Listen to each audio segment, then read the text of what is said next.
commence normalement, si je ne me trompe pas, avec un super fond génial. Et salut à tous et à toutes et bienvenue sur un stream un petit peu expérimental parce que je suis tout seul. Enfin si, il y a Triceratops derrière moi, mais je suis foncièrement et physiquement tout seul sur ce stream. Et en fait, j'ai envie de parler de quelque chose qui est quand même assez intéressant et que je trouve qu'on m'a pas beaucoup proposé des manières de réfléchir ou autre de comment faire. Ah, il y a un léger écho. Ah, je sais pourquoi il y a un écho.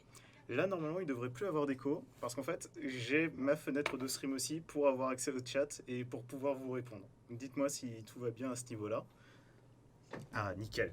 C'est parfait. Donc oui, donc en fait ce stream il est un petit peu particulier parce que c'est pas la création de cartes, c'est-à-dire de battle map comme on pourrait avoir l'habitude sur la chaîne Twitch. C'est-à-dire comme vous avez pu voir précédemment, notamment sur les campagnes Morkborg ou sur tous les one-shots et multi-shots d'ailleurs, pourquoi que des one-shots, qu'on a pu faire sur cette chaîne. Là, on va parler de world building, plus exactement, et notamment la création d'une carte d'un univers.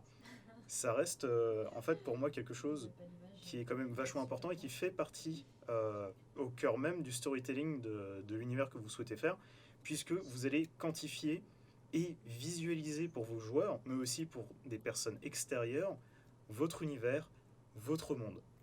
Donc déjà, là actuellement, je vais utiliser quelques logiciels, notamment un logiciel de dessin que j'ai qui va être ArtRage, qui va me permettre de dessiner. J'ai sorti carrément la tablette graphique pour vous, juste pour vous, hein, parce qu'habituellement je dessine à la souris. Et aussi, on va voir différentes problématiques, différentes questions à se poser. Et je vais faire jouer un petit peu mon passé, parce que j'ai un passé qui n'est pas juste de mec en kilt, en train de se dandiner pour Exitium Film, mais en tant que géographe et que étudiant en dynamique des milieux et des risques, et notamment au niveau d'hydrologie et des risques liés à l'érosion. Alors tu le fais pas sur Paint. Ah non, cette fois-ci je le fais pas sur Paint, Miko. Je suis désolé, hein. Là je vous sors vraiment le grand jeu, le grand tapis. J'ai ma petite bière, j'ai mon petit café, j'ai ma petite carte. Et bah, merci beaucoup, Miko. Bah, en fait, d'ailleurs, c'était soit la théologie, soit la géographie à mon époque. Donc, je change de géographie. En plus, j'ai la chance de continuer dans la cartographie actuellement, où je travaille pour une méga corporation dans l'application de la fibre optique. Donc, je travaille avec des outils de cartographie tous les jours. Ah, pas vraiment toute la map à la main. Juste montrer rapidement quelques bases LCD-Steph, notamment expliquer certains principes de création et de climatologie, mais aussi d'hydrologie par rapport à l'application des climats, les différents trucs dans lesquels je réfléchis quand je fais mes cartes, et ce qui aussi les rend complètement infernales pour moi, c'est-à-dire d'avoir tant de détails à prendre en compte pour la création d'une carte, alors que je veux juste mettre trois pauvres putains de villages. Juste ça, c'est ridicule, et c'est mon enfer, et je vous entraîne avec moi dans cet enfer.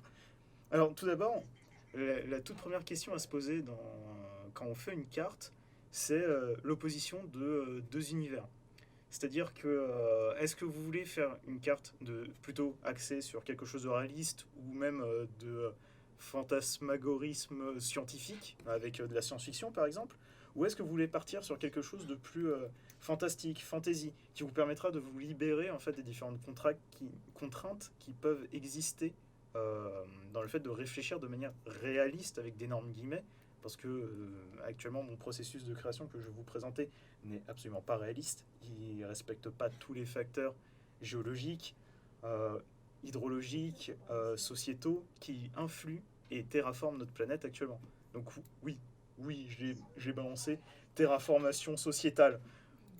Donc là, la première question qu'on va se poser ici, c'est est-ce qu'on fait une carte pour un jeu de science-fiction et de réaliste, plutôt réaliste, donc qui va chercher à suivre, à respecter un maximum les différents concepts pouvant exister, comme les ombres pluviométriques, l'inertie thermique des océans, etc.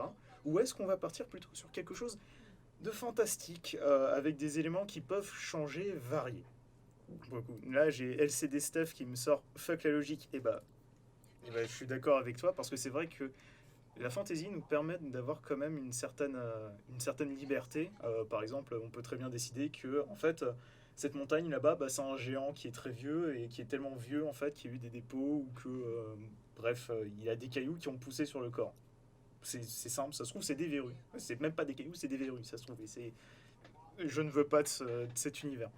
Oui, on pourrait faire effectivement de la science fantasy aussi. Mais dans ces cas-là, pour la science fantasy, ça va plus partir sur un axe fantastique qu'un axe scientifique. Ça veut dire qu'on va baser des utilisations scientifiques pour... Enfin, on va avoir des répercussions scientifiques pour des événements fantastiques. Par exemple, une épée géante qui se plante dans une planète et toutes les répercussions qu'il y a derrière. Là, d'abord, aussi, je voulais vous parler de la carte dans la narration. J'ai présenté ça rapidement comme un petit point, comme un point. Moi, je trouve au contraire que c'est intéressant la carte dans la narration, que ce soit une battle map, mais surtout une carte de l'univers, parce qu'elle vous permet de raconter des choses. Elle vous permet de raconter des histoires aussi, que ce soit par rapport aux différents peuples, rien que même au placement et à l'exploitation qui ferait vivre en fait des PNJ qu'on ne verrait pas dans le jeu. C'est-à-dire que, par exemple, on a, rien que le positionnement de villages par rapport à l'échelle permet de savoir en fait est-ce que ces villages vont s'inter-influencer et vont commercer ensemble, ou au contraire est-ce qu'ils vont être beaucoup plus isolationnistes et faire autre chose. Donc pour moi, clairement, la carte c'est un élément qui peut être très intéressant pour un univers parce qu'il permet déjà aux joueurs de se projeter dans votre univers, de se créer potentiellement déjà une histoire et de développer leur background, mais aussi de se fixer des objectifs pour plus tard. Par exemple, un village qui se trouve au pied d'une montagne peut potentiellement être, genre apparemment, pastoral, donc l'exploitation par rapport à l'élevage pastoral, tout simplement, production fromagère, ça peut être aussi une production minière, du fait qu'il y a des cailloux jolis qui se trouvent dans une veine, ça brille, il y a de l'or, il y a du lapis lazuli ou autre. Donc voilà, on a ça comme question à se poser, et ça peut motiver les joueurs pour plus tard. Par exemple, on a envie d'être riche, on a envie de faire du commerce, on peut très bien décider de revendre ces pierres dans une ville qui est très éloignée d'une quelconque carrière. Dans ces cas-là, on va se faire un profit plus grand ou autre, ou même juste pour décider est-ce qu'on va troncher la tête à ce roi-là ou à cette reine-ci pour autre chose. Donc toi, Steph, tu utilises une Asgard Fantasy Map. Pour le coup, toutes vos références que vous allez me proposer dans le chat, je vais les noter. Et qui sait, peut-être que je vais me mettre à les utiliser. Parce que j'utilise aussi d'autres générateurs que j'arrive à trouver par-ci par-là sur Internet. Mais là, j'ai envie vraiment de présenter le processus de création derrière. T'en fais pas, Zinar, tu vas être banni pour le full mage la prochaine fois. Hein. Mais non, je comprends, voilà, c'est ça, ça peut être ça. Créer une guilde géante et comment avoir la logistique de transporter toutes les informations d'un point A à un point B dans cet univers, tout simplement. Donc je note juste Asgard Battle Map. Asgard, pardon, pas Arg, parce que sinon il y a MCU qui va pas être très content. Fantasy Map. Et bienvenue à ceux qui nous rejoignent. Ça fait déjà 11 minutes que le stream a commencé, mais vous en faites pas. Donc là, ce que je vais vous proposer, c'est que on va commencer par la silhouette. L'un des... n'hésite pas à me l'envoyer sur Discord, Steph, pour le coup. Donc, un des points qui est toujours difficile quand on commence à dessiner ou autre, c'est la page blanche. C'est quelque chose qui est toujours ultra difficile, compliqué. Voilà, ça commence. J'ai réussi à faire un premier trait. C'est se dire, ok, très bien, je dois faire une silhouette, je dois faire un continent, une île, juste un endroit. Et c'est vrai que c'est le point de départ le plus compliqué. On pourrait faire tout simplement que notre continent soit juste une sorte d'énorme patate. Et après, on fait un nouveau calque. Et par-dessus le calque, en fait, on utilise la base pour rajouter des éléments et tout. C'est pas super drôle. C'est pas super marrant. Moi, ce que je vous propose, c'est qu'on aille sur Shutterstock. Et... Oui, tout dépend de ce que tu veux raconter, effectivement. Coucou Exitium Live de faire ça. Là, c'est pas objectif. Ce que je présente, c'est ma manière de penser par rapport à ça. C'est vrai que la carte est effectivement un moyen de narration qui sert ce que tu vas raconter. Dans un JDR qui est quand même un open world qui est très interactif, où tu vas pouvoir, en fait, en tant que joueur, avoir une certaine liberté vis-à-vis de la narration du MJ. Si le MJ est d'accord, tu te retrouves avec un monde qui est quand même très ouvert, très libre, et une carte te permet de te projeter toi-même en tant que joueur par rapport à tout simplement pour ton background ou même pour tes actions plus tard.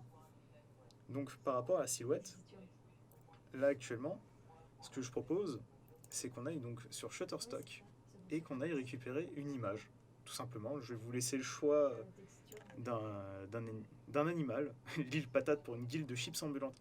Et bah pourquoi pas? Genre on peut très bien partir sur une gigantesque île en forme de patate, qui serait une patate effectivement gigantesque dont les racines pendent dans les océans, draguent suffisamment pour créer des écosystèmes et en fait bah on se retrouve avec plein d'îles tubercules. Ah mais pour le coup en fait là actuellement c'est oui, ça, effectivement, là, c'est juste la présentation de création d'un.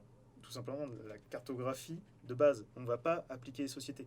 Là, on va être plus en tant que géographie physique. Oui, c'est vrai que ça peut t'aider à visualiser où est-ce que tu veux les mettre. Après, ça peut être, effectivement, on peut commencer par tout ce qui est point sociétal, par rapport à toute l'histoire qu'il peut avoir, les relations entre civilisations et différentes sociétés entre elles, ou on peut aussi partir de l'axe géographie physique. Donc moi, ce que je vous propose, on va commencer d'abord par géographie physique parce que c'est le point que je maîtrise le mieux de par mes études, principalement. C'est pour ça que je pars sur ça. Je suis un petit peu pas super rassuré par rapport à ça parce que c'est des questions qui sont tout à fait valides par rapport à ça. Faire une carte, c'est pas juste je te fais un rond avec une mer, une montagne et des trucs. Bah, pour moi, c'est plus difficile de partir de ton axe civilisationnel que moi de partir de mon axe physique. C'est juste que je suis perfectionniste et j'ai envie de tout prendre en compte. Donc, 5 îles majeures en guerre les unes contre les autres et des îles mineures et un gros continent. Bah, on peut partir sur ça. Tu peux très bien partir sur ça. Enfin, de toute façon, c'est un monde fantasy. On peut partir sur absolument tout. On peut même se dire, la tectonique des plaques n'existe pas et on est juste sur une énorme et vieille plaque sédimentaire qui s'érode super facilement et on se retrouve avec une Normandie fois 10 000 mètres carrés avec des falaises gigantesques et avec d'énormes vallées glaciaires qui ont été creusées par des glaciers gigantesques qui n'ont plus cours aujourd'hui. Mais là, on va sélectionner cet animal pour le coup et je vais passer sur la partie récupération d'images. Tout, tout simplement pour que vous voyez en fait tout simplement les images de Shutterstock que nous allons sélectionner. Donc on a déjà la patate de Miko. Miko a proposé une patate. Donc elle n'a pas proposé une patate, ça peut être une reine Claude ou autre. Déjà, elles sont vraiment beaucoup trop belles ces patates en fait. Une patate douce, ok, très bien. Donc, on cherche une patate douce, tout connement.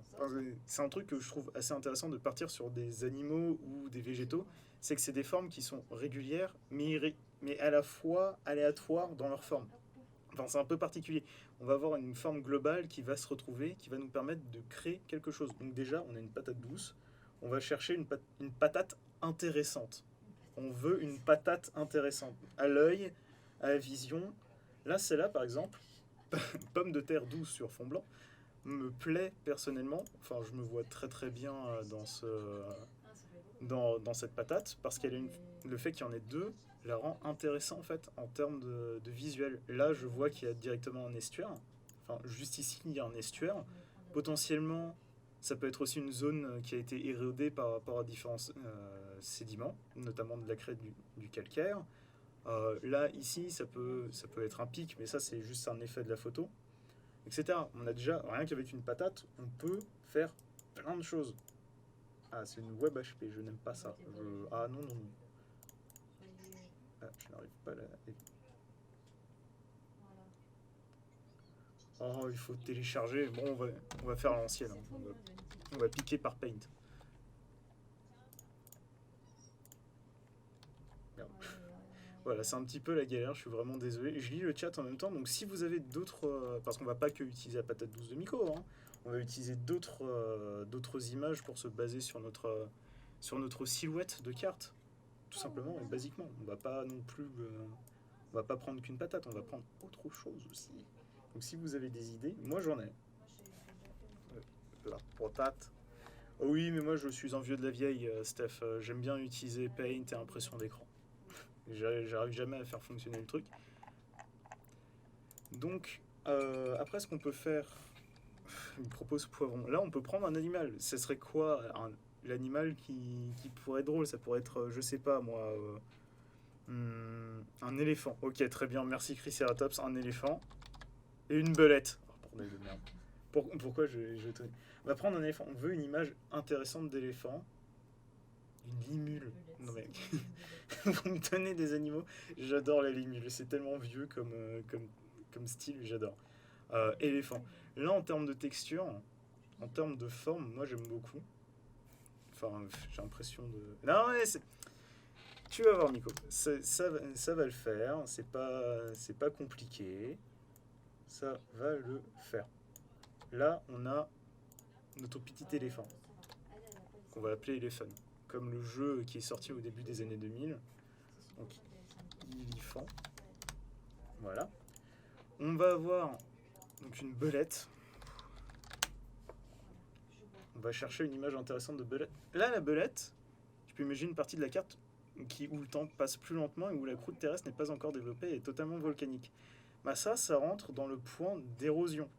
Dans le sens où on va devoir aussi penser à quel type de roche on a, parce que l'action de l'eau est particulièrement importante dans la gestion et la création de tes paysages.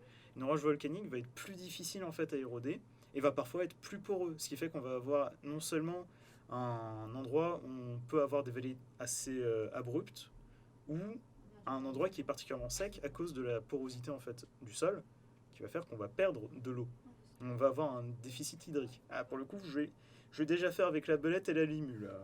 Pour le coup. Là, pour la belette, c'est vrai que c'est pas mal, la forme de la belette, parce que ça fait penser, en fait, à moi, quand je vois ça, ça me fait comment ça s'appelle, aux différents archipels volcaniques qu'on peut trouver au niveau du Pacifique, au niveau de la ceinture de feu.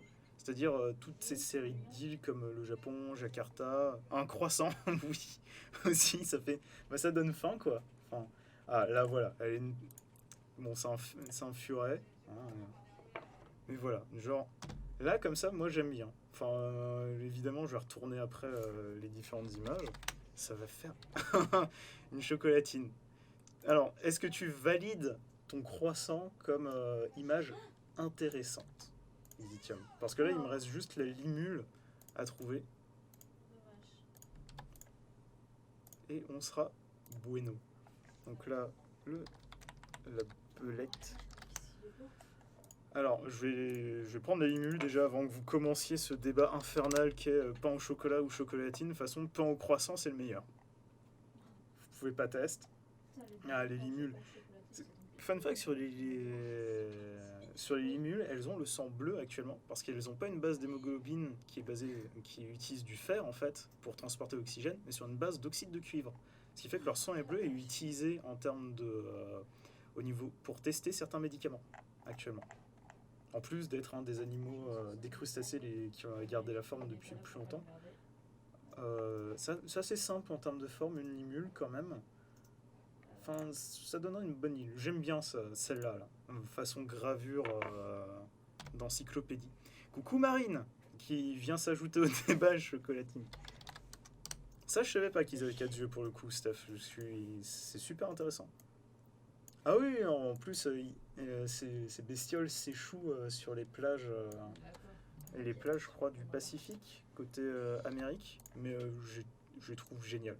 C'est un crabe qui est tout mignon en plus et je crois que ça a donné certains Pokémon. Abonista peut-être, je suis pas sûr.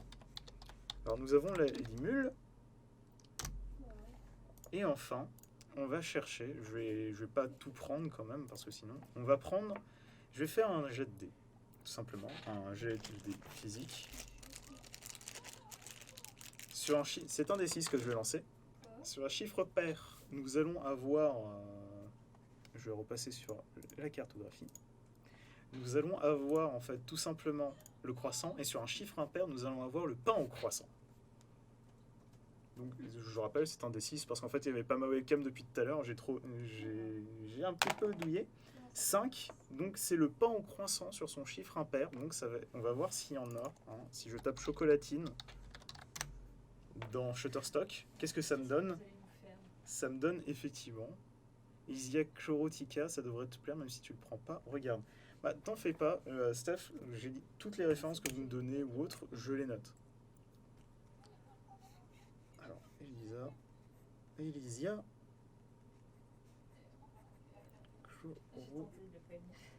Tika. Ah, effectivement, ouais, c'est un jour assez triste quand même par rapport à ça.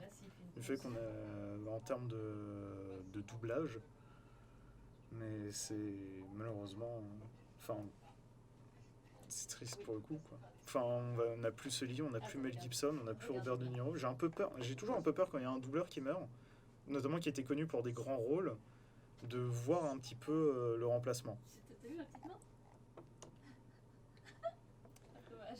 Alors, j'ai des pirates de stream derrière moi, donc je vais juste récupérer une belle image de pain au chocolat qui donne envie. Voilà, French chocolatine. Oh, mais Voilà, celle-là, elle est bien moche. C'est une patate, quoi. Attendez, oh là c'est là pas là. bon.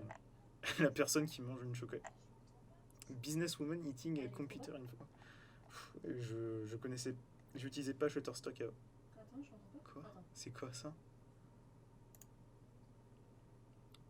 C'est quoi cette merde? Bon, vas-y, on va prendre cette viennoise. Ah merde, mais oui! Ah, mais mince! Je suis désolé, Ah, c'est gentil. je suis vraiment désolé. Je n'avais pas pensé, j'ai pas fait attention, j'ai pas tilté vu qu'on me voit pas. Alors, on a ça, enfin, businesswoman eating chocolatine at computer. Voilà.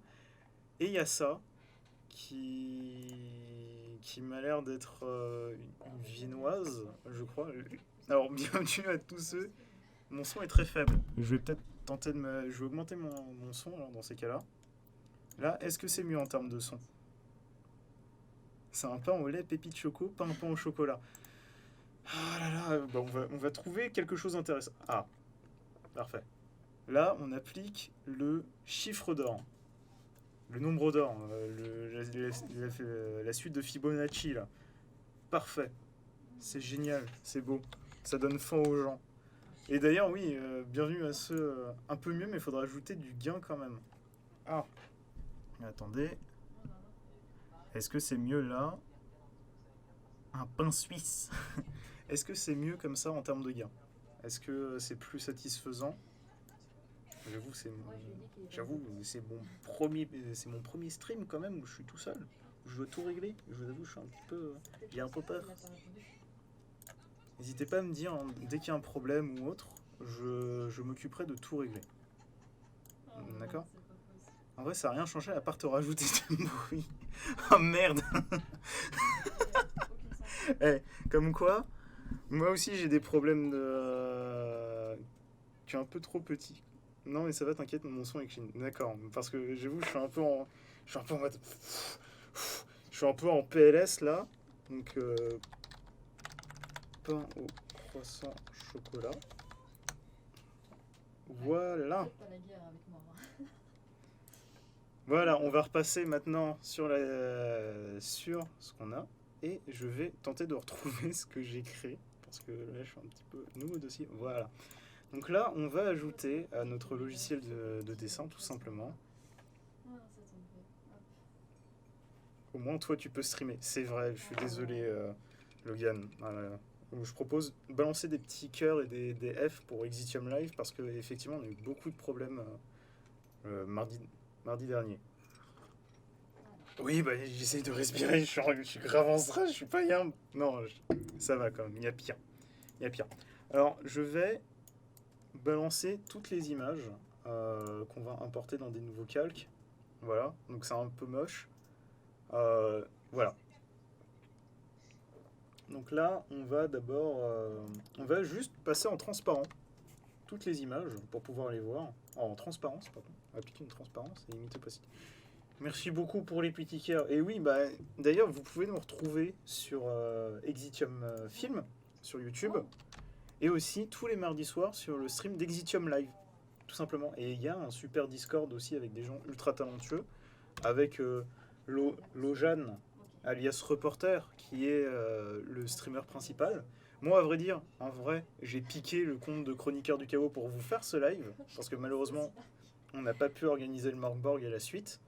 Donc, j'ai voulu en profiter pour faire un petit peu ça. Hein. Alors, déjà, il faut que j'arrive à prendre l'outil que je veux. Voilà. C'est un des soucis. Donc là, on a nos patates. Non. Attends, t'es en train de me dire Ouais. que ta nouvelle webcam a violenté tout ton ordinateur? Alors, moi je propose, on va faire à la Warcraft. Genre, en haut, on a Northrend, avec la patate Northrend. Ah mince, mais c'est vachement bizarre quand même que ça soit Oh, verrouiller la position. Que ça soit ta webcam, ça serait pas les drivers par hasard? Alors, maintenant, qu'est-ce qui est bougé? Voilà, c'est notre superbe pain, notre superbe chocolatine qu'on va... Je vais fermer les yeux, on va la tourner de manière aléatoire. Stop. Ok. J'ai pas compris. Maintenant, elle a une forme quand même à s'emboîter un petit peu ici.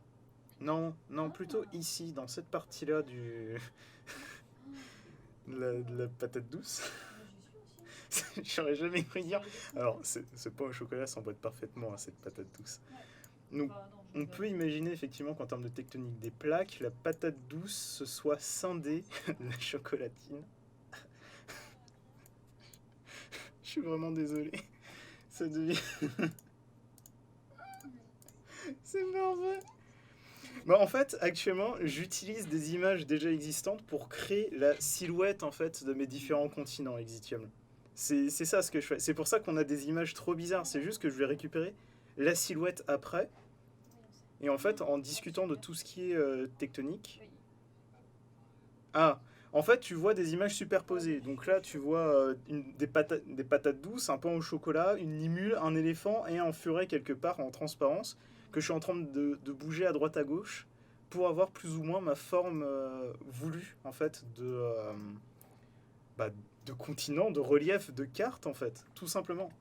Ça peut paraître difficile, mais c'est un exercice qui me paraît parfaitement marrant en fait, tout simplement. Genre, on va fusionner l'éléphant et la chocolatine ici.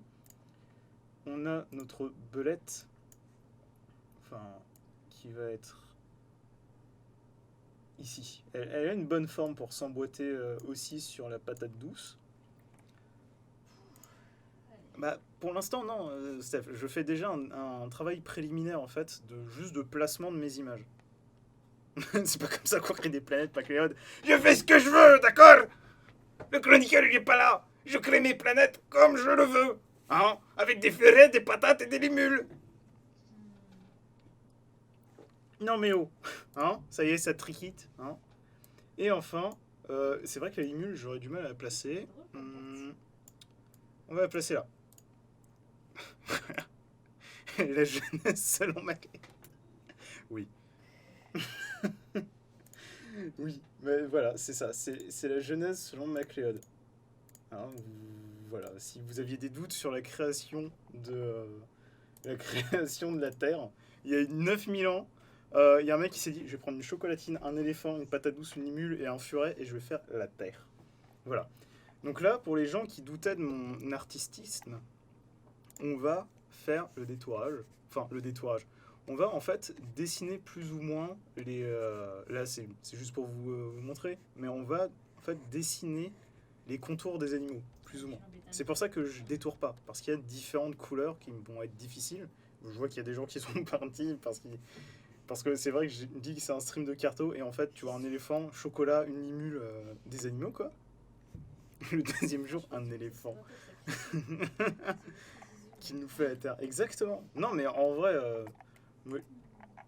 J'ai un peu de mal, pardon. J'ai beaucoup de mal. Donc là on a notre super patate douce. On peut partir du principe qu'on a de la tectonique de plaques et qu'on a eu effectivement des problématiques de relief. La tectonique va nous donner en fait le relief, qui va être une de nos bases en fait par rapport à notre réflexion. Ça passera mieux. Ok.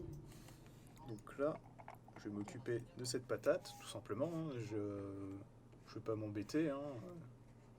On va désactiver le lissage parce que ça va pas nous donner des trucs super cool si on le garde. C'est pas grave au final si c'est pas forcément régulier. La Terre n'est pas forcément régulière, le relief n'est pas régulier. Donc si vous pouvez, il y a certaines pointes en fait que vous pouvez avoir. C'est bien, ça avance doucement. Hein. Et en fait, c'est juste que le légume va vous donner la base. Par exemple, là, euh, voilà, c'était ma patate douce. On obtient une sorte d'île avec la Floride ici. En fait, on obtient les États-Unis si on serait tombé. Mais voilà, en fait, comment ma réflexion commence. Enfin, comment on peut utiliser des images aléatoires du quotidien pour créer des silhouettes. Il y a d'autres techniques. C'était ma patate douce. Il y a d'autres techniques aussi qui existent. J'ai pu voir des gens prendre du riz, tout simplement, une poignée de grains de riz et l'étaler sur une plaque, avec des bords relevés quand même pour pas faire tomber le riz. Et en fait, séparer les grains de riz. Et ça permet d'obtenir les littoraux, en fait, de ce que vous voulez dessiner. Et il y a plein de petites techniques comme ça. J'aurais pu aussi, si je savais me servir de l'Unreal Engine 4, utiliser comment ça s'appelle, un générateur de bruit basé sur différents algorithmes et utiliser ça pour mon relief. Et juste couper et modifier, et voilà. Et là, j'ai choisi d'utiliser des animaux et des informations que vous m'avez données. Et c'est pour ça que là, ma patate douce s'est transformée dans cette Corse slash Sicile. Voilà. J'ai pas d'autre explication. Donc là, on va utiliser la chocolatine. Moi, j'ai pris cette image de chocolatine. J'aurais pu garder la viennoiserie parce qu'en fait, on a des couches comme ça en fait, qui vont peut-être servir de banc de sable. Je vais me tailler la barbe, ras le cul de boire ma soupe avec le filtre moustache. Bah au moins, dis-toi, t'as les légumes dans la moustache et tu passes ta langue comme ça et tu manges et t'as tes vitamines pour plus tard. Donc là, on voit sur ma chocolatine que j'ai quand même plusieurs couches. Et ça, c'est vachement intéressant. Parce qu'en fait, ce qu'on va voir, c'est qu'on peut avoir un énorme fjord ici. Tout simplement. En fait, en suivant ces courbes-là, on peut avoir une série de fjords, même des deltas, des positions de volcans. Là, par exemple, ici, ça peut être une crique provoquée par l'explosion d'une ancienne caldeira. Bon, là la caldeira est parfaitement circulaire. Voilà. Là, par exemple, j'ai ma caldeira qui a explosé un petit peu comme ça. On suit la texture de l'éléphant. Là, à ce niveau-là, on peut imaginer qu'il y a un deuxième fjord ici, avec la lumière de la chocolatine. Donc, je rappelle que les fjords, c'est en fait des vallées glaciaires extrêmement profondes, de presque souvent d'1 kilomètre de profondeur. Donc avec des pentes particulièrement abruptes. Non, j'ai pas testé Incarnate. Je vois des cartes faites avec des Incarnate, ça me tente beaucoup, mais pour l'instant j'ai pas eu beaucoup de raisons d'utiliser en fait Incarnate. J'ai plus de campagne nécessitant une carte personnalisée, ou quand je le fais, je n'en ai pas le besoin dans ma narration, vu que j'oriente de déplacement d'un point A à un point B dans celle-ci de mes joueurs.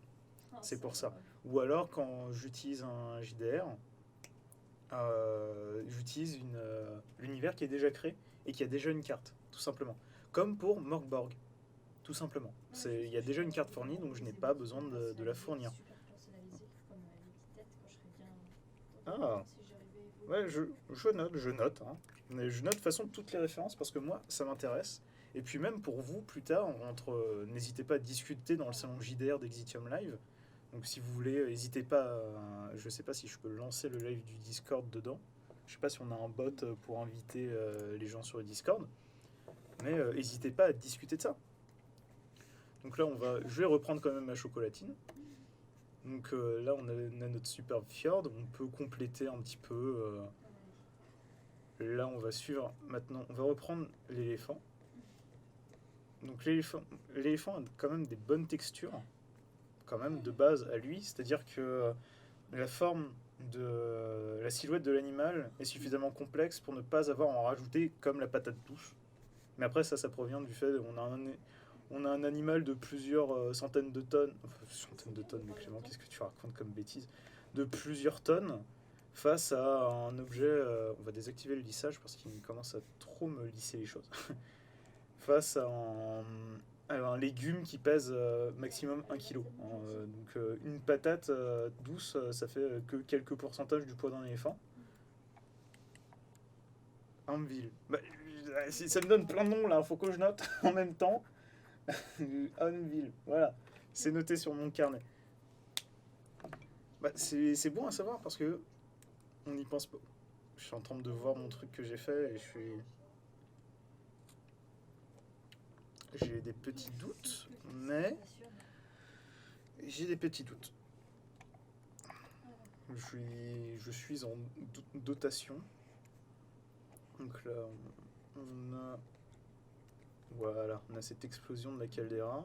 On a une forme légèrement qui suit notre patate douce par rapport à ça. Donc on peut retirer notre éléphant, quelques verrouillés, nick. Voilà, et notre chocolatine. J'ai dit notre chocolatine. Voilà.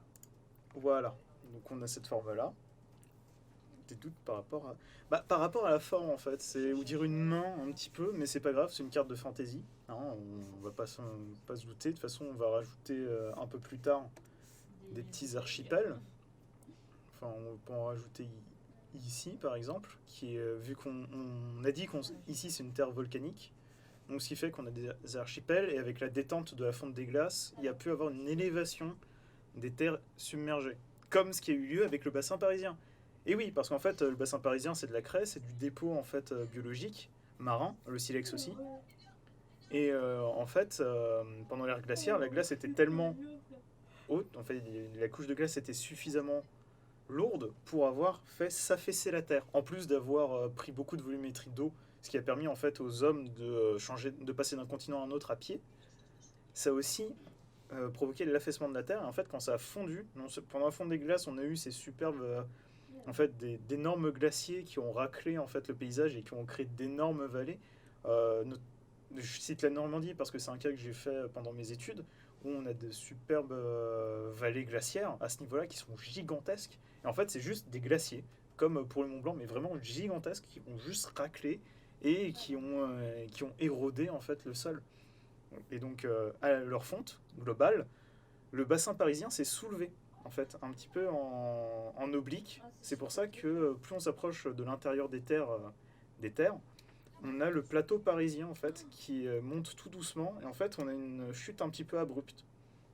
Et c'est pour ça qu'en fait on a tout un plateau de craie, mais qu'en Bretagne, qui n'est pas le fruit du même processus géologique et hydrologique, on a un massif qui est plutôt plat parce que c'est un ancien bouclier granitique, donc de roches métamorphiques, des roches qui se sont métamorphosées grâce à la pression et à la chaleur du manteau terrestre et qui sont plus difficilement érodables. Et en fait, elles sont beaucoup plus anciennes que le bassin parisien, tout simplement. Et là, donc,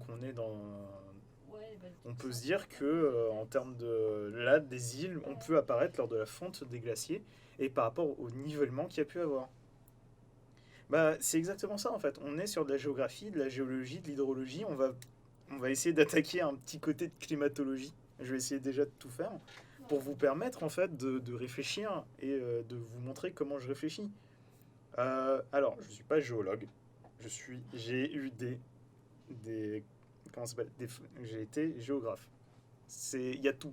J'ai fait de la sociologie, des stats, de la climatologie, de la paléontologie, de la dendrologie, de la géologie. J'ai touché vraiment à tout, en fait, y compris dans comment on peut retracer les peuples antiques juste en regardant les pollens de pistache dans les couches sédimentaires. Des pollens de pistache. Ou alors, qu'est-ce que je fais si j'ai pas mon tamis pour connaître la taille des sédiments. Bah, faut goûter. C'était un outil qui était approuvé par nos professeurs, c'était de goûter en fait les couches sédimentaires. Donc personne n'en est mort, personne n'a eu de problème, mais c'était de goûter. Notamment pour connaître les différences entre sable fin, argile et limon. Donc le sable fin est beaucoup plus large qu'un argile, qui est beaucoup plus large qu'un limon. En fait, la langue est un outil humain qui est au toucher, qui est très sensible. Ce qui fait qu'en termes de granulométrie, on peut savoir. Tout simplement, ça peut aider quand on n'a pas les tamis ou l'équipement nécessaire sur le terrain. Après, voilà, on a des outils maintenant, mais ça peut dépanner. On a aussi pratiqué la datation par cristal de quartz, je crois. En gros, sur les plages, on peut connaître l'âge des plages et l'âge à laquelle étaient produits certains sédiments, notamment le quartz, parce que ceux-ci, lorsqu'ils sont frappés par les rayons du soleil, ils emprisonnent en fait des photons et un tout petit peu d'énergie. Et en fait, quand ils se retrouvent sous terre, ils stockent cette énergie pendant très très longtemps. Ce qui fait qu'on peut les sortir, on essaie de ne pas les exposer à la lumière du soleil, et on les expose à une lumière, et selon l'énergie déployée par ces grains, par ces cristaux, on peut les dater, en fait, tout simplement. Voilà. Goûter et sédiments fait aussi partie du taf d'archéologue. En fait, nous a fait un listing des trucs qu'il a goûté, c'était très drôle. Et bah, on était tous étonnés hein, quand notre professeur dans la baie de Somme a pris, a pris directement la vase de celle-ci et l'a goûté devant nous. On était là en mode d'accord. Après, on précise, on n'avale pas. Il faut surtout pas avaler. On va repartir sur la carte. Titre, on n'avale pas. C'est vrai que je me rends compte que j'ai tendance à m'abaisser. Je vais abaisser un petit peu ma cam pour vous. Voilà. Alors, effectivement, on peut rajouter quelques îles ici, là, dans cette ancienne caldeira. Moi, je vois bien une île qui est en fait le cône qui a explosé et qui est retombé. On rajoutera des îles un petit peu plus tard. Hein. Là, on va attaquer Monsieur Furet, qui est censé un petit peu être notre archipel magmatique et notre sorte de pseudo ceinture du feu. Donc, en parlant, les ceintures de feu, c'est des îles en fait qui se déploient à partir d'un point qui grossit. C'est pour ça qu'on a une sorte de cercle concentrique au niveau de leur géographie. Après, le problème, c'est évidemment le fond marin n'est pas égal en fait. On a le plateau continental, on a des fosses. En fait, on a un relief qu'on trouverait sur Terre aussi. Ce qui fait que par exemple, ici, on peut avoir une fumerole. Attendez, voilà. Donc là, on a notre mer qui est particulièrement bizarre. Ici, on a un fumerole qui grandirait tout simplement, avec sa lave qui se refroidit immédiatement au contact de l'eau, qui monte. T'as notre petit fumerole ici qui s'est transformé en volcan, qui crache de la lave, mais à un endroit, en fait, il va mettre plus longtemps à recouvrir pour sortir, mais pas un autre. Et au contraire, il peut y avoir d'autres fumerolles qui sortent, et on se retrouve avec des formes d'îles particulières. D'un autre côté aussi, quand ces îles sont encore assez jeunes, elles se font éroder très facilement par les vagues. Enfin, les vagues, ça reste quand même un facteur d'érosion très puissant et très fort pour la création de vos littoraux. Et notamment, c'est toujours le cas de la Normandie, des fameuses falaises de Normandie. Oui, c'est vrai qu'on est parti sur un cours. À la base, je voulais juste vous présenter ma manière de penser mes cartes. Et au final, vous avez un cours de ce que je me rappelle de ma faculté. Donc ici, on a la petite patoune du furet, là, qu'on peut faire comme ça. Ici, je vois bien une île un peu plus grande. Là aussi, je l'ai fait un peu plus haché parce que vu que c'est censé être du volcanisme, ça peut être ça. Là, la tâche du furet est parfaite parce que là, on a une superbe île. Oh, il est trop fort. Avec ça, on a la petite boubouche. La petite boubouche du furet, il est trop mignon, la petite truffe. Voilà. En fait, vous voyez, on n'est pas obligé de se creuser la tête. Aïe, la Corse. Mais c'est même pas voulu en vrai. Attendez, je regarde à quoi ressemble la Corse. Putain, ça ressemble en fait à la patate. Ça ressemble. Putain, c'est la Corse. Merde. Bah, attendez, on va rajouter ça. Hein. Je ne sais plus écrire le E. C'est terrible. Donc voilà, on a ça. On dirait un petit peu l'Afrique en petite. Sinon, quoi je vois pas laquelle. Ma patate d'ours. Ma patate d'ours. Ma patate d'ours. Je suis fatigué. Voilà. Alors là, on passe à Talimul, Steph. Donc là, on va cette fois-ci utiliser les formes de la coquille. Qu'est-ce que je fais là? C'est collé là. C'est pas bon. Ce qu'on peut dire aussi, vu qu'on est parti sur quelque chose de fantastique, on peut effectivement dire que c'est le cadavre ancien d'une gigantesque limule. On n'est pas obligé de partir sur un truc super technique, mais on peut se retrouver effectivement parfois avec des trucs qui peuvent être super intéressants en termes de narration, en termes de world building. Attends, et pourquoi donc? Comment ça, pourquoi donc? J'ai du mal à... J'ai du mal à retracer le chat. Pour le coup, je suis vraiment désolé, Nico. J'essaie de me redresser un petit peu aussi pour être un petit peu plus visuel pour vous. Là, ici, il y a une énorme tâche ici qu'on peut faire. Là, on va tenter de rajouter des îles. Et en fait, évidemment, alors, pourquoi personne s'en approchera, la pauvre? Parce que ça sera leur île. Elle était en train de s'accoupler avec un furet. Alors, non. Elle n'était pas en train de s'accoupler avec un furet. Je les ai juste superposés pour obtenir une forme un peu plus intéressante à l'œil que un truc différent, quoi. Je vais me rapprocher un petit peu du micro parce que j'entends des dires comme quoi je suis trop loin de mon micro.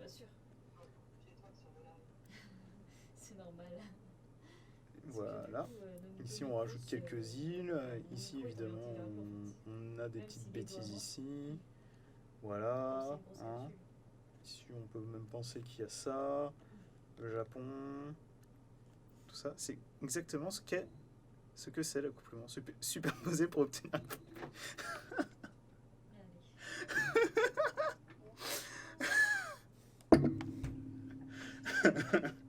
ce baptême du feu.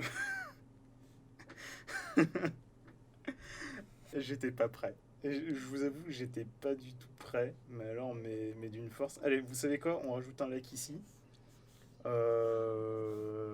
on va ressortir l'éléphant. Ah oui, par contre, le furet qui s'accouple avec les mules, mais on dit rien par rapport à l'éléphant qui s'occupe du pain au chocolat. Hein. Tu regrettes pas trop l'audience que t'as, MacLeod? Non, en vrai, non, parce que c'est génial d'avoir une audience aussi. Voilà, aussi imaginative. On va dire ça comme ça pour rester poli. Non, je vais surtout pas arrêter le stream, vous êtes géniaux. Moi, j'adore. J'adore. Voilà, il a rigolé, ça suffit.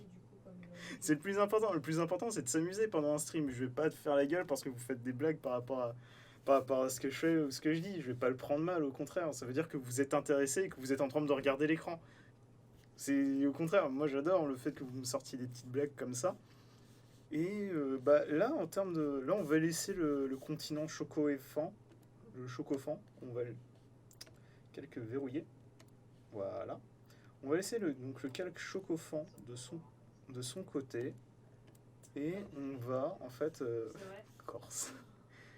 On va s'occuper, en fait, de parties peut-être un peu plus intéressantes. Pour tout simplement le relief. Voilà, parce que j'ai un plan de stream, hein, je me suis fait. Donc là, on a la silhouette. Et là, il faut qu'on détermine dans quel sens a lieu notre tectonique. Pas tête douce. On va s'en occuper, Miko. On va s'en occuper. Notre tectonique des plaques. Parce que c'est quelque chose quand même qui est important par rapport à notre position de relief. Est-ce qu'on a des plaques qui vont se superposer? Est-ce qu'on a des plaques qui vont s'entrechoquer? Est-ce qu'on a des plaques qui vont s'écarter? Tout simplement, ou est-ce qu'on a des plaques qui vont frotter entre elles? Donc là, par rapport à la position que j'ai faite ici, on peut... Donc je vais faire juste un calque qu'on va appeler tectonique. On va faire en orange pour que ça soit visible.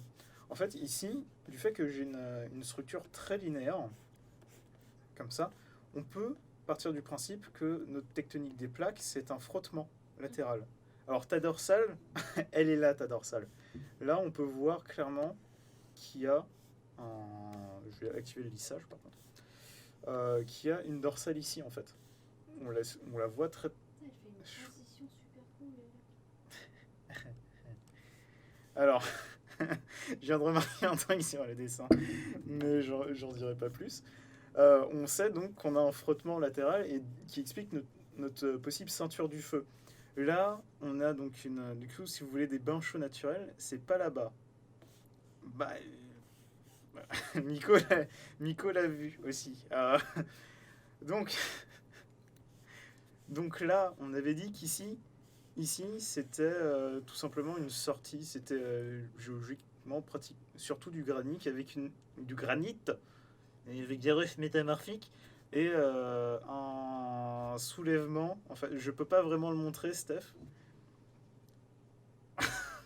Je peux pas vraiment te le montrer, Steph. Je risque de bannir la chaîne de chroniqueurs à cause de ça, parce que c'est pas du tout voulu.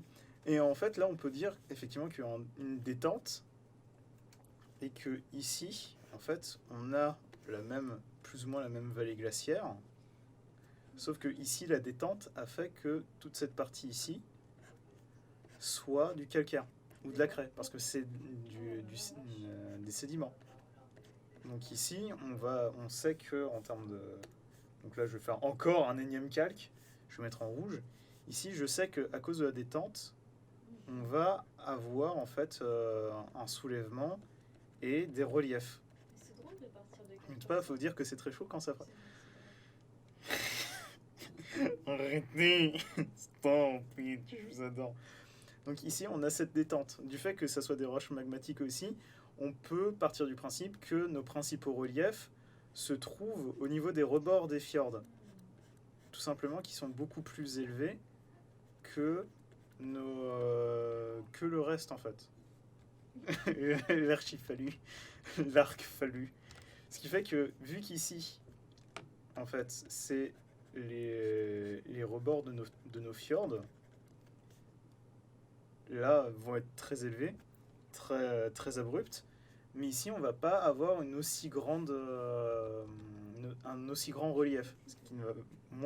Ça va moins jouer en fait sur notre pluviométrie, sur notre répartition climatique. Là, d'autres reliefs qu'on peut ajouter ici, là, bah, ça m'a l'air d'être une séparation en fait du principal, du continent principal. Donc, on peut partir du principe qu'en termes de tectonique, et pas la musique, cette plaque ici est partie dans ce sens-là, et celle-là dans ce sens-là. Le problème, c'est que ça veut dire qu'ici, on a une faille potentiellement volcanique. Ou juste, dû à l'écartement, on n'a peut-être pas eu une remontée volcanique et de magma, on a eu peut-être juste un effondrement.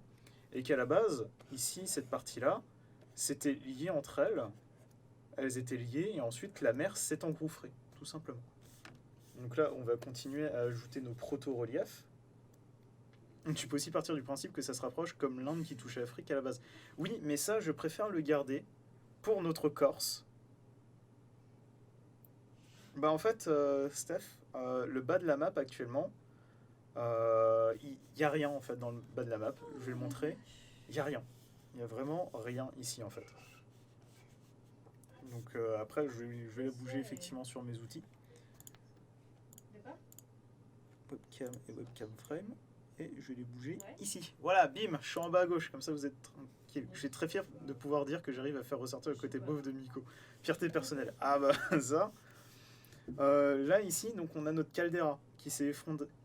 Ah si, je peux la bouger. C'est juste que je l'avais placée là parce que ça me paraissait être un axe intéressant. Ici, donc, un effondrement de caldeira et surtout une explosion telle le mont Sainte-Hélène. Une explosion particulièrement impressionnante aussi de supervolcan d'ailleurs.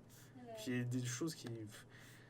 La nature est superbe en fait en termes de géologie et de tout en fait. En fait, on cherche des éléments fantastiques pour s'échapper du quotidien, mais quand on se poche sur le relief et le paysage, tout est bien. Non, quand on se penche un peu plus en fait sur tout ça, on se rend compte que il y a des choses superbes en fait qui se fait sur notre planète quoi. Je vois un gouffre. Là où tu es, je vois un gouffre. Bah là, c'est mes fjords, donc c'est mes fjords glaciaires ici. Ça, c'est pas un gouffre, c'est l'explosion de la caldeira, et ça, c'est la retombée de la caldeira. Donc ici, on a du relief aussi. Voilà, on a un petit pic de relief. Là, je vois bien peut-être ici surtout des coulées, donc pas forcément de grandes zones de relief. Ici, peut-être.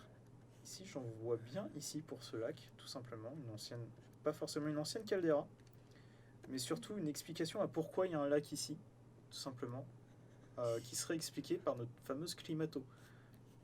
Donc voilà, pour l'instant, on a ça. Ici, en termes de relief majeur qui pourrait jouer sur notre climatologie, ici, on a un pic, quand c'est des pics comme ça un petit peu, en termes d'érosion, ça peut être expliqué par tout simplement des blocs plus difficilement qui s'érodent beaucoup plus difficilement. Donc ici, on voit qu'il y a un petit arc. On peut expliquer ça de cette manière-là. Là, ici, je n'y touche pas parce que c'est notre remontée, c'est notre bassin. C'est l'équivalent de notre bassin parisien ici. Là, ici, ça peut être un ancien bouclier granitique. Donc là, on est... Putain, il y a un visage avec un nez. Ça peut être un bouclier granitique en fait ici. Je suis pas obligé de mettre une cour, enfin tout simplement en relief, parce que ça peut être juste de la roche difficilement érodable et au final, ce qu'on a en termes de climato, c'est t'as le vent qui vient ici et t'as tout t'as tout qui se vide.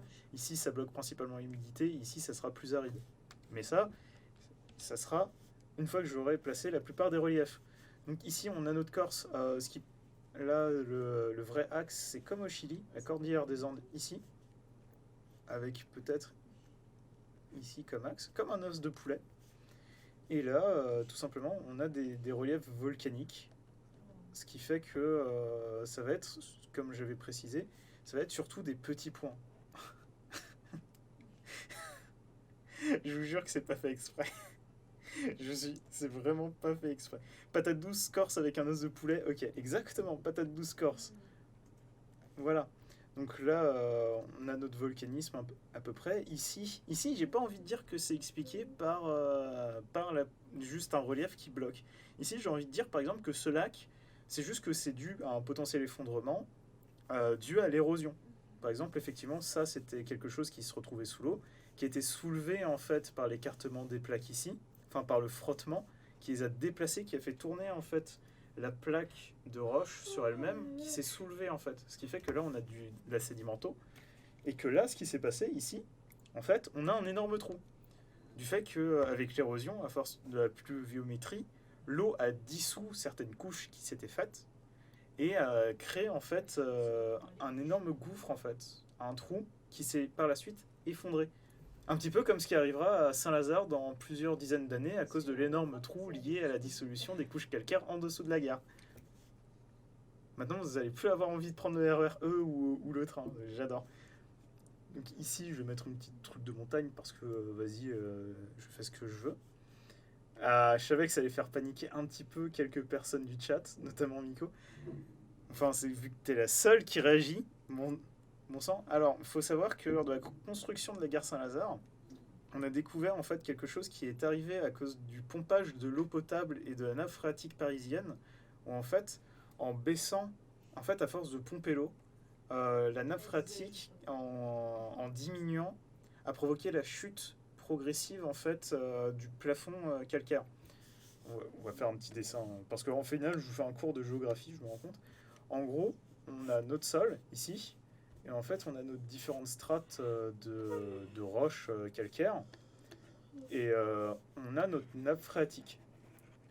Et en fait, en baissant le niveau de l'eau, en fait, l'eau, c'est incompressible.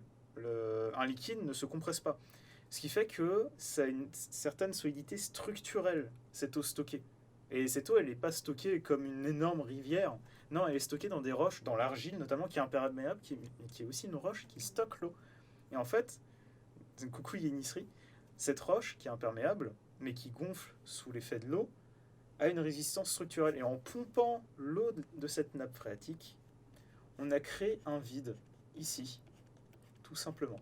Et vu qu'ici on a un vide, ça a permis en fait la création de dissolution et un manque de soutien en fait des roches de la voûte. Alors, non, l'argile est imperméable. Au début, l'argile, en gonflant et en se chargeant d'eau, l'argile devient une couche imperméable. La craie, le calcaire est perméable. Ce sont des roches perméables et c'est des roches qui se dissolvent. Ce qui fait que le problème des pluies acides est un problème qui peut être intéressant à observer sur le long terme parce qu'il peut provoquer l'érosion des paysages, enfin une érosion beaucoup plus rapide et beaucoup plus marquée des différents paysages calcaires et de craie principalement. Donc voilà, à force d'avoir pompé l'eau, en fait, on se retrouve avec ce vide qui ne soutient plus la voûte, mais il y a toujours des intrants d'eau en fait par les filtrations, par la Seine. Ce qui fait que cette eau qui tombe dissout les couches n'a pas de rétention en fait structurelle et nos couches tombent. Et en fait, on s'est rendu compte qu'il y a eu un gouffre qui a été renforcé quand même, plus ou moins sous la gare Saint-Lazare à peu près, ou qui a été provoqué uniquement à cause de ça. Et c'est un peu flippant, c'est sûr, mais c'est vachement intéressant d'un point de vue hydrique et d'un point de vue hydraulique, et pas hydrologique. Là, c'est carrément hydraulique, parce que c'est de l'application physique du pompage de l'eau et des différentes problématiques de nappe phréatique. C'est pour ça que on peut avoir des soucis, ces soucis de d'effondrement. Oui, exactement, Yanni. Il est fait dans une couche d'argile, tout simplement parce que ça limite l'infiltration d'eau au niveau du béton. Ce qui serait vraiment une catastrophe, en fait, d'avoir du béton qui s'imbibe d'eau. Parce que le béton, malgré le fait que ça soit ultra solide, ça pourrit. Ça pourrit et ça perd de la structure. Oui, bah c'est à peu près ça, ouais. On désigne nos propres structures en niquant la nature. Mais je vais me dépêcher quand même parce qu'il y a un truc que j'aimerais bien vous parler, c'est de l'hydrologie là. Hein, et je suis en train de divaguer de fou et personne. C'est comme les cours à la fac. Personne, personne dit au prof qui divague et qui parle d'un autre sujet là. Au moins on prouve à la nature qui est le patron. Ouais, ouais. Bon, ici on peut dire qu'il y a des gros volcans. Hein. Moi j'aime bien les gros volcans. Quand j'étais petit, je voulais devenir géologue. Puis après, je voulais devenir archéologue. Et après, je voulais être prof d'anglais. Et au final, j'ai fait de la géographie parce que j'ai pas pu être prof d'anglais. Voilà.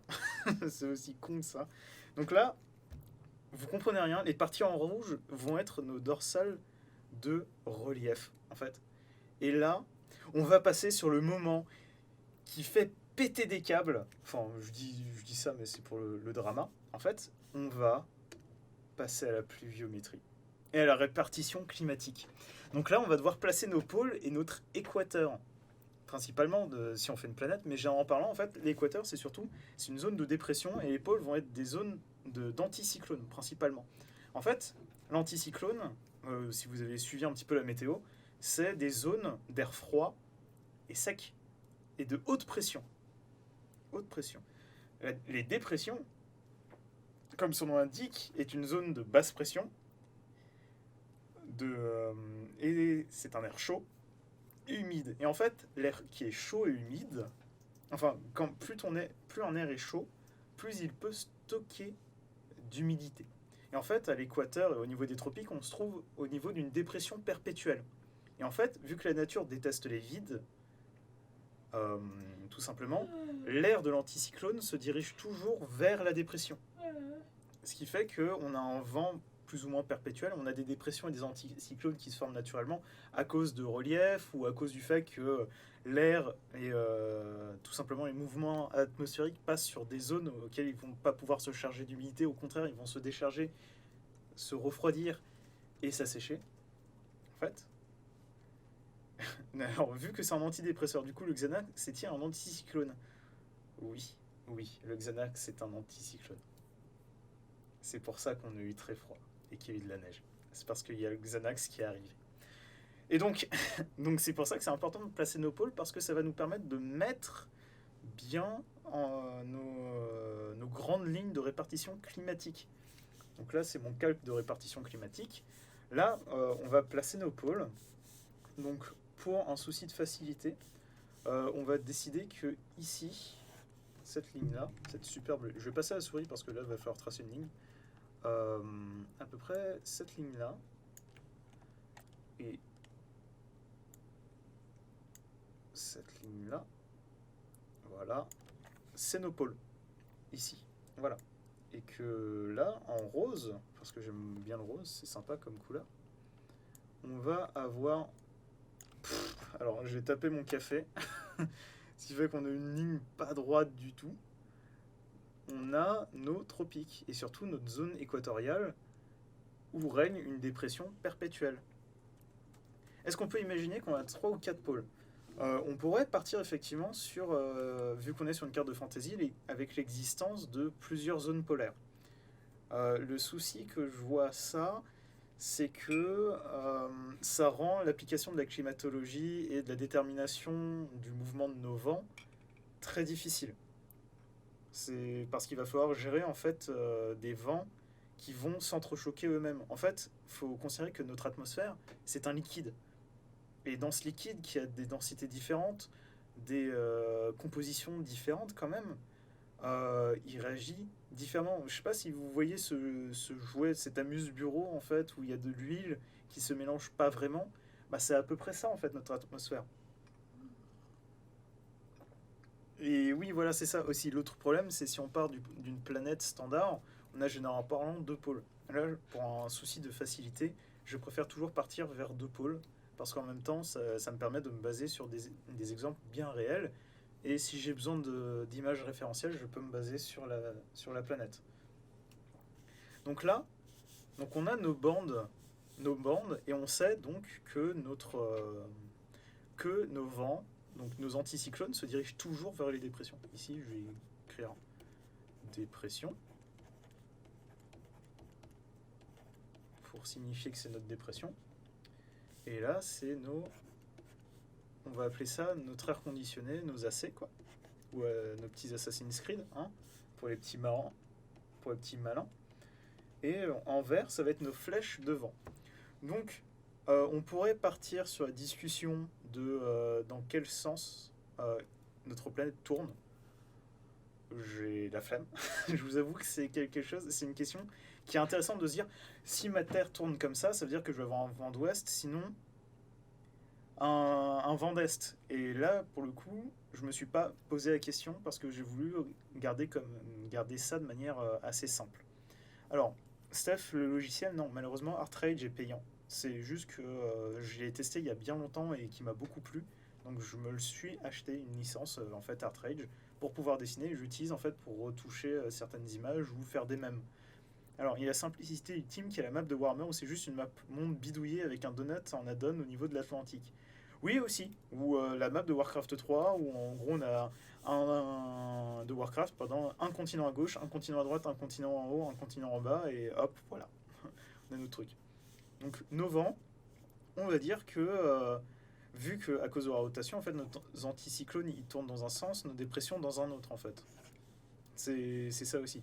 Donc là on va dire qu'il tourne dans ce sens-là, cet anticyclone là, ce qui fait que notre dépression tourne dans ce sens-là et notre autre anticyclone tourne dans ce sens-là. Ce qui fait qu'on va avoir des vents qui vont partir dans ce sens-là en termes de pluviométrie, tout simplement.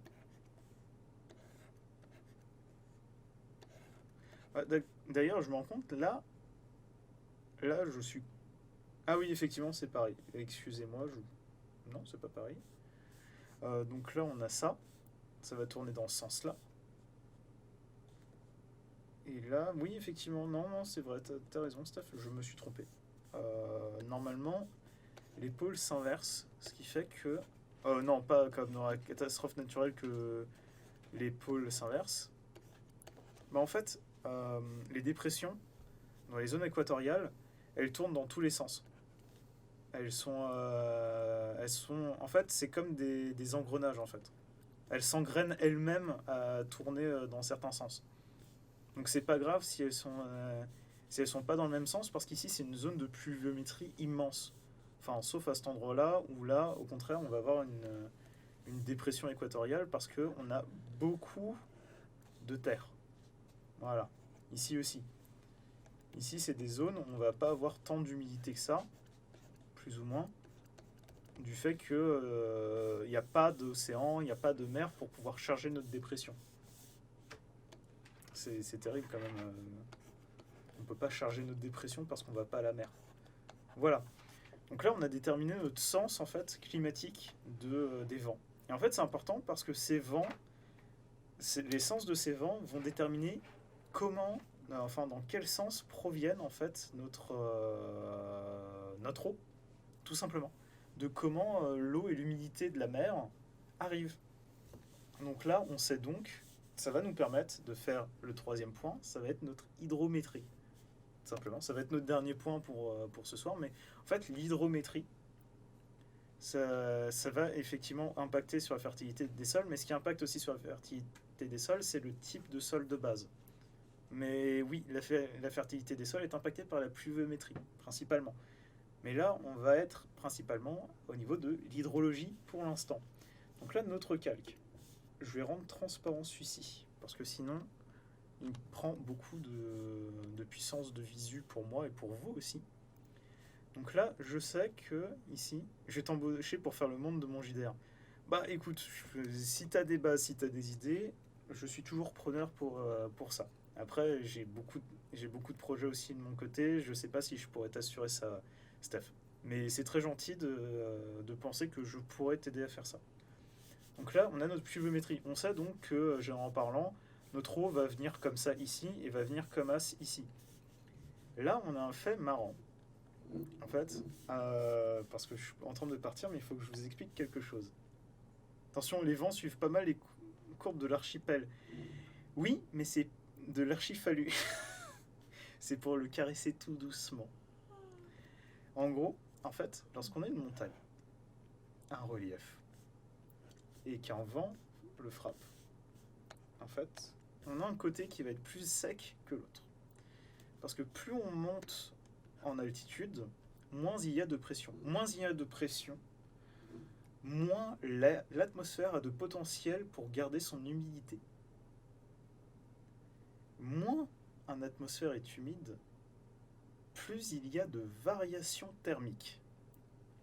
L'eau a ce qu'on appelle une propriété, enfin l'eau, les liquides, ont, du fait de leur proximité, en fait, tous les atomes et les molécules sont très proches les uns des autres, contrairement aux solides qui ont des formes plus ou moins cristallines et fixées. L'eau a une inertie thermique faible, c'est-à-dire que ça va être difficile de réchauffer une très grande masse d'eau, mais ça va être tout aussi difficile de la refroidir. Ce qui fait que de l'air saturé en eau va refroidir à raison de 0,5 degrés par 300 mètres d'altitude. Un air sec, par contre, lui, va se refroidir. Donc un air à 100% d'humidité, on considère donc un air à 100% d'humidité, c'est-à-dire le 100% d'humidité représente en fait le seuil à partir duquel on a des précipitations. Il y a précipitation quand en fait le pourcentage de saturation d'eau est dépassé.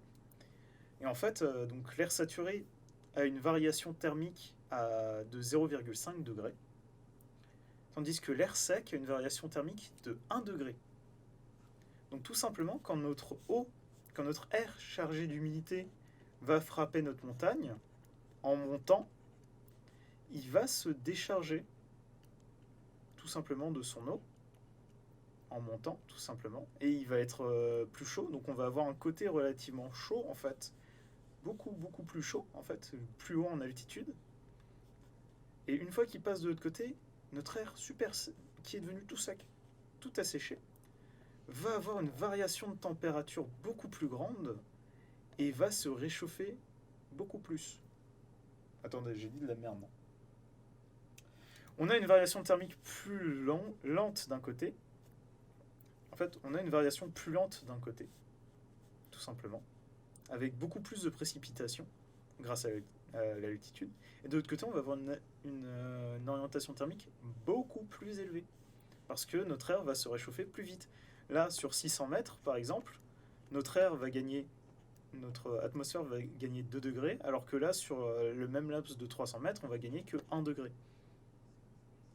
Ce qui fait qu'on va avoir un côté chaud, sec, et un côté froid, humide, tout simplement.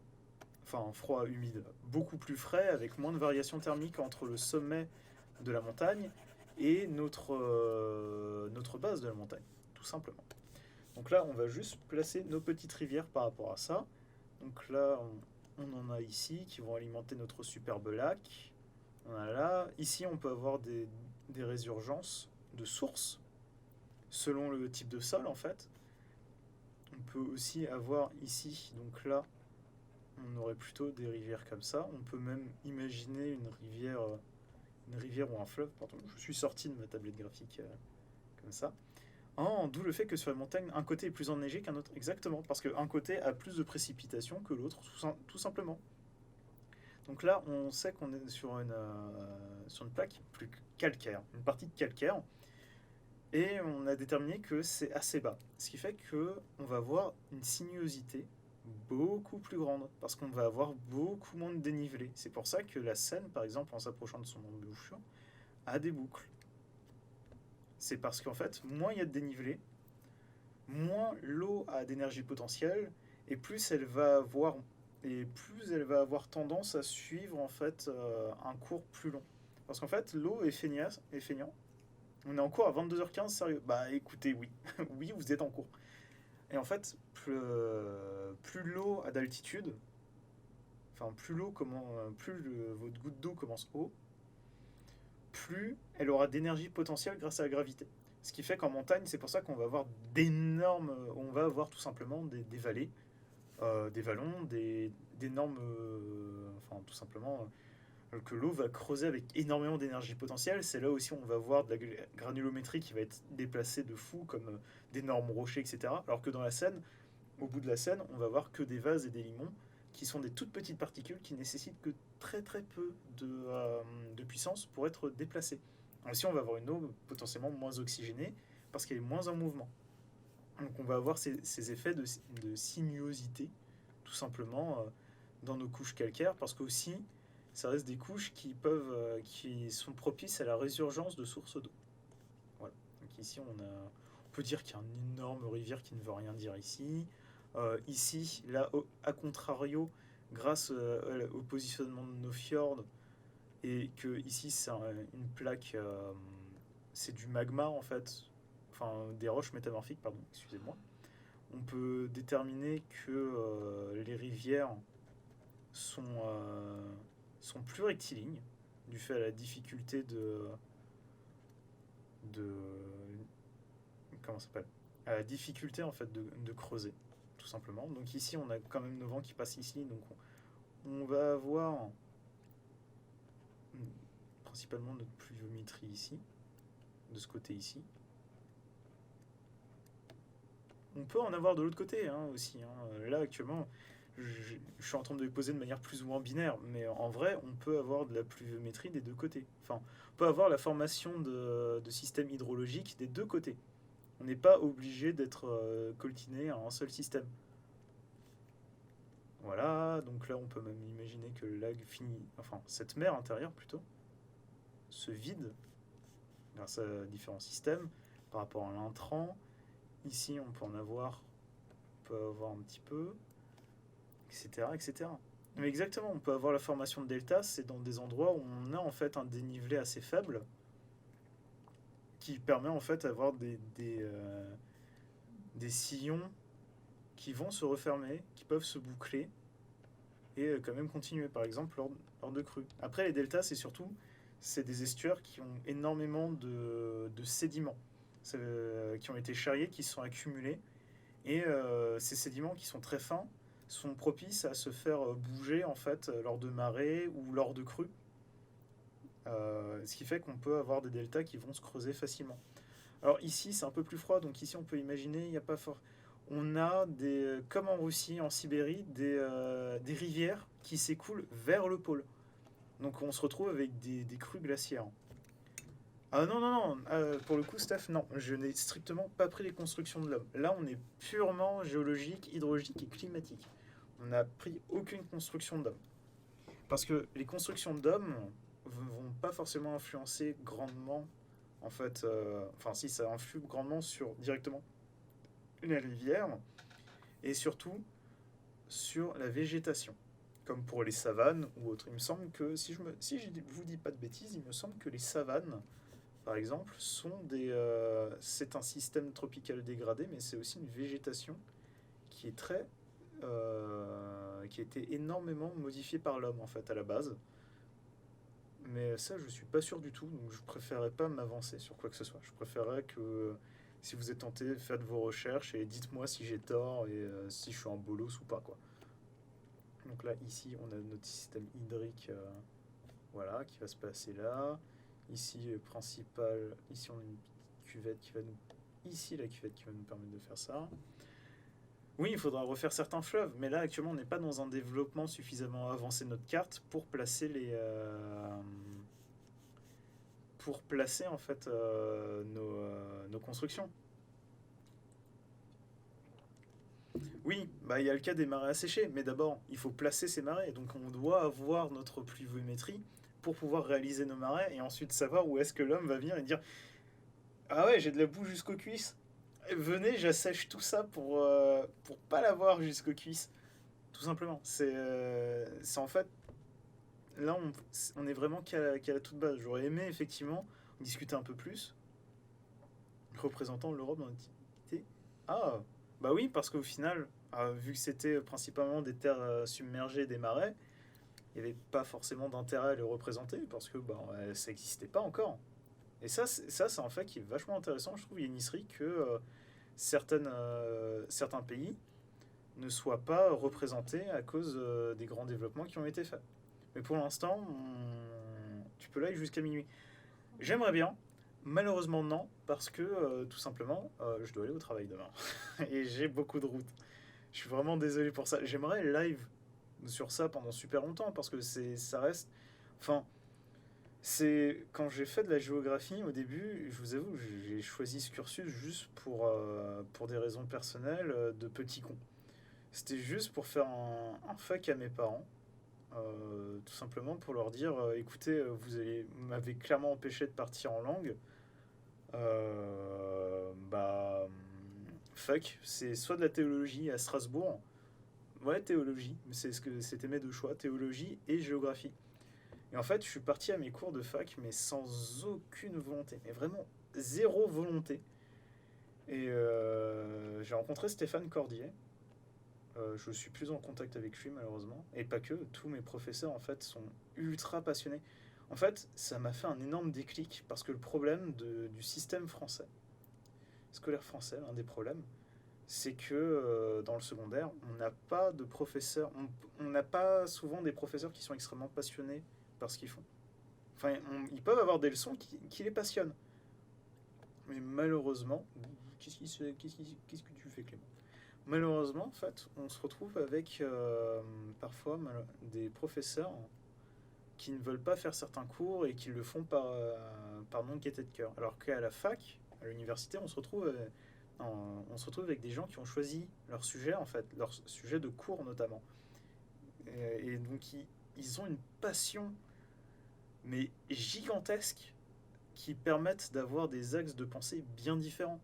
Et même, non seulement par rapport à la motivation de mes professeurs, mais aussi par rapport au cours, je me suis rendu compte que la géographie, en fait, malgré le fait qu'elle n'est pas encore considérée, elle n'est pas très bien vue des autres sciences dures, du fait que ça touche à tout, bah en fait, c'est une science, tellement, c'est une discipline tellement polyvalente que ça englobe absolument tout, mais vraiment tout, et je trouve ça génial.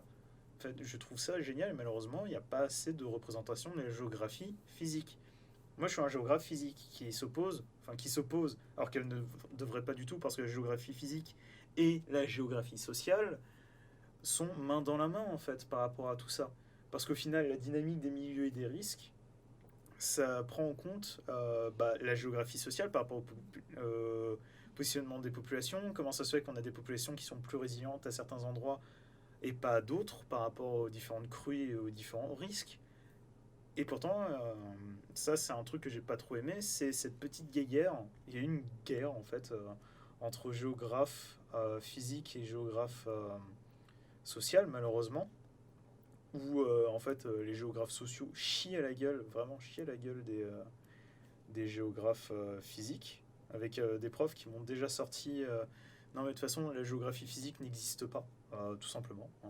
Cette discipline n'existe pas. Je pense qu'ils trollaient, mais connaissant le bonhomme, je ne pense pas qu'il trollait vraiment, il croyait dur comme fer. En fait, je trouve ça dommage parce que c'est une discipline et des environnements qui gagneraient tellement en fait à travailler entre eux. Et malheureusement, il y a ça qui joue, en fait. Il y a ça. Bah, l'intérêt, c'est que malheureusement, l'université n'a pas tant de... qui a pas tant de... En fait, c'est les financements. C'est aussi simple que ça. Plus tu auras de légitimité en tant que cursus, plus tu auras de financement. Ce qui fait que plus tu légitimes ta géographie sociale, plus tu auras de financement. C'est aussi simple que ça. C'est une question d'argent, malheureusement. Et pourtant, on est dans l'éducation. C'est aussi simple que ça. Alors, Yanisri. En licence histoire, on considère que la géographie est à l'origine de l'histoire dans sa rigueur scientifique. Ils font le même taf, mais ils se tirent dans les pattes. Bah, c'est ça, quoi. Et j'aurais bien aimé qu'à Créteil, ça soit ça, quoi. Parce que j'ai l'impression que les historiens nous chiaient dessus aussi. Nous chiaient sur la géographie comme quoi, ouais, nous on est en histoire, la géographie c'est pas noble, etc. Parce que, bah, voilà, on est des gens qui vont sur le terrain, on met des waders et après on mesure le niveau de l'eau. Voilà. Enfin, moi j'ai des waders. Vous savez, les trucs qui viennent jusqu'au téton, là, comme ça, là, et vous sentez immortel et invincible quand vous êtes dans la rivière, et après vous hurlez de peur quand il y a un petit bâton qui se déplace parce que vous avez shooté dans un caillou. Ça m'est déjà arrivé. C'est vachement flippant quand même quand vous êtes dans une rivière en partie en crue, que ça vous arrive jusqu'à l'estomac, vous donnez, tapez un caillou et il y a un énorme tronc d'arbre qui sort de la rivière. Là, ça fait peur. Alors, vrai qu'en métier du livre, libraire et tecker, c'était pas jouable alors qu'on a besoin des uns des autres. Mais c'est vrai que c'est bête, quoi. Enfin, on a besoin les uns des autres. Pourquoi on se tire la moue? Enfin, la géographie a besoin de l'histoire a besoin de la géographie aussi. Alors, par exemple, Homère n'est pas considéré comme un historien moderne vu qu'il ajoute les dieux. On lui préfère Hérodote qui a une démarche plus moderne. Ouais, mais ça, c'est une autre question. C'est par rapport à la modernité et au regard moderne qu'on a vis-à-vis de nos sources qui reste quand même important. On a des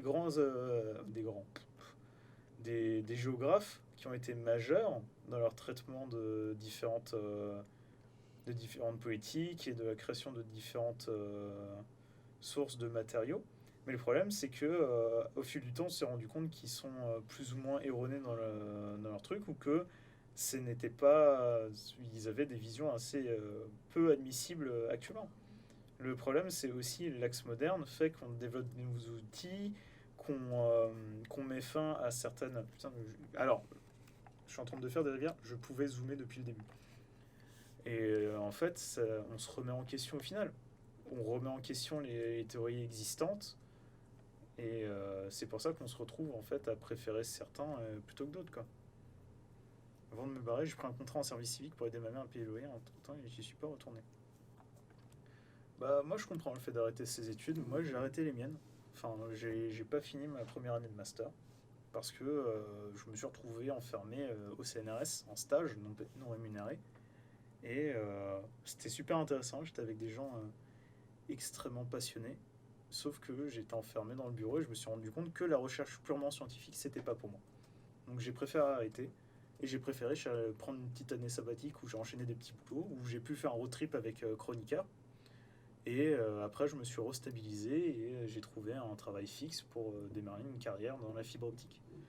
Et je me suis jamais autant bien porté, j'ai jamais eu aussi peu de dépression et d'envie de tuer tout le monde en fait. Ce qui est une chose magique et magnifique. Alors, pour revenir à la map, tu fais tes coulées d'eau, mais elles sont que terrestres ou elles peuvent être souterraines? Elles peuvent être souterraines. C'est juste que j'ai préféré juste les présenter comme telles, tout simplement. Enfin, j'ai préféré de les mettre visibles, mais ça peut être les deux. On peut avoir des coulées terrestres. Voilà. Pour le coup, il va être 22h30. Je vais bientôt conclure le stream, malheureusement. J'aurais pas pu vous faire les climats. J'espère qu'en tout cas, tout simplement parce que j'ai divagué de fou en fait. J'ai bien aimé ce format. J'espère que vous, ça vous a plu en fait, un stream qui change un petit peu. Si vous voulez, j'essaierai d'en discuter avec Chroniqueur pour remettre ce format de temps en temps. Et aussi continuer cette carte de l'archifalu. Parce qu'après tout, de l'imule s'accouplant avec un furet, il n'y a rien de tel pour créer une carte. Hein. Bah, je vais enregistrer le projet en tout cas. Je vous remercie tous ceux qui étaient là depuis le début en tout cas. De me soutenir, d'avoir rigolé, d'avoir participé au débat, d'avoir choisi vos animaux. J'espère que vous êtes satisfait aussi de la forme que j'ai pu donner. Hein. Enfin, ça se... voilà. Et je vous souhaite en tout cas une très bonne soirée à tous. Faites attention à vous. Et on se dit à la semaine prochaine pour le Morgborg. Moi j'ai hâte de retrouver Wiimote, Kerva et Urm. Carva, pardon. Carva. Je vais me faire taper par la joueuse. Et on se retrouve la semaine prochaine. Je vous fais d'énormes bisous. Et voilà quoi. Bonne nuit et on se retrouve sur le Discord d'Exitium si vous avez d'autres questions ou si vous voulez juste discuter de tout et de rien, de Warhammer, de cartographie ou autre. Voilà. Allez. C'était MacLeod et je vous fais d'énormes bisous et je vous souhaite une super bonne soirée. Allez, gros bisous. Ciao.